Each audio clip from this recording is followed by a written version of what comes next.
നീതിമാന്മാരുടെ കൂടാരത്തിൽ മോചത്തിന്റെ രക്ഷയുടെ ശബ്ദമെന്ന് നാവിദ് മുഖാന്തരം പരിശുദ്ധ റൂഹ പാടി. ഉറൈത്തയുടെ 2-ാം പുസ്തകത്തിൽ നിന്നും ബാരക്കുമോ. സൃഷ്ടികളുടെ സ്തുതി. അവന്റെ അനുഗ്രഹങ്ങൾ നമ്മുടെ മേലെ നീക്കുമുണ്ടായിരിക്കട്ടെ. കർത്താവ് മോശയോട് അരുളിച്ചെയ്തു, ദേവദാരു തൈലം, നറുംപശ, ഗുൽഗുലു, കുന്തിരിക്കം എന്നീ സുഗന്ധദ്രവ്യങ്ങൾ സമമായെടുക്കുക. സുഗന്ധ തൈലം നിർമ്മിക്കുന്ന വിദഗ്ധനെ പോലെ ഇവയെല്ലാം കൂട്ടിക്കലർത്തി ഉപ്പും ചേർത്ത് ധൂപാർപ്പണത്തിനുള്ള വിശുദ്ധമായ സുഗന്ധദ്രവ്യമുണ്ടാക്കുക. അതിൽ നിന്ന് കുറേ എടുത്ത് നേർമമായി പൊടിച്ച് ഒരു ഭാഗം ഞാൻ നിങ്ങളെ സന്ദർശിക്കുന്ന സമാഗമ കൂടാരത്തിലെ സാക്ഷ്യപീഠത്തിൻ്റെ മുൻപിൽ വയ്ക്കുക.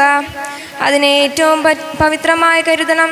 നിങ്ങൾക്ക് വേണ്ടി ഈ ചേരുവ കണക്കനുസരിച്ച് സുഗന്ധദ്രവ്യമുണ്ടാക്കരുത്. കർത്താവിന് വിശുദ്ധമായ ഒന്നായി ഇതിനെ കരുതണം.